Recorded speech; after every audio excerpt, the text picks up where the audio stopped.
Director Sukumar తో మహేష్ బాబుకి సృజనాత్మక తేడాలొచ్చాయా? సడన్ గా వీళ్ళ ప్రాజెక్ట్ ఆగిపోయిందని సూపర్ స్టార్ తేల్చేశాడు, ట్వీట్ చేశాడు. కానీ వెనకాల మాత్రం చిన్న పొరపాటే ఇలా లెక్కలు మార్చిందంటున్నారు. నిజమేనా? అసలు ఏం జరిగింది? మహేష్ బాబు సుకుమార్ కాంబినేషన్ మరోసారి రిపీట్ అవుతుందనుకునే లోపే లెక్క తేడా కొట్టినట్టుందంటున్నారు. మహేష్ అయితే సుకుమార్ కి ఆల్ ది బెస్ట్ చెప్తూ ట్వీట్ కూడా చేశారు. అంతే, అక్కడే అసలు లెక్క తేడా కొట్టిందంటూ కొత్త ప్రచారం మొదలైంది.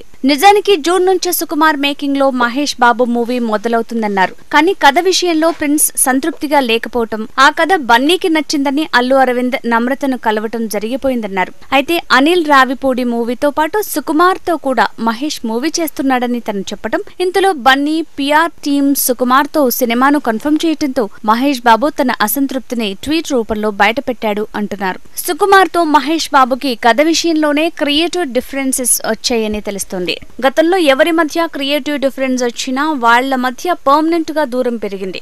గతంలో పూరి జగన్నాథ్, నితిన్ మధ్య కూడా క్రియేటివ్ డిఫరెన్సెస్ వచ్చాయన్నారు. చార్మీ వల్లే లెక్క తేడా కొట్టిందంటూ ప్రచారాలు కూడా జరిగాయి. శ్రీను వైట్ల, ప్రకాష్ గొడవకు క్రియేటివ్ డిఫరెన్సే కారణమన్నారు. అంతగా కథ పరంగా, క్రియేటివిటీ పరంగా లెక్క తేడా కొడితే రిలేషన్షిప్ కూడా బ్రేక్ అయ్యే ఛాన్స్ ఉంది. ప్రెజెంట్ టాలీవుడ్ లో కూడా అలాంటి క్రియేటివ్ డిఫరెన్సెస్ పెరిగిపోతున్నాయి. మహేష్, సుకుమార్ మధ్య వచ్చిన క్రియేటివ్ డిఫరెన్సెస్ కి బన్నీ, పిఆర్ టీం తొందరపాటే కారణమంటున్నారు. డ్యామేజ్ కంట్రోల్ విషయంలో సుకుమార్ అండ్ టీం నిమగ్నమైందని ప్రచారం నడుస్తోంది.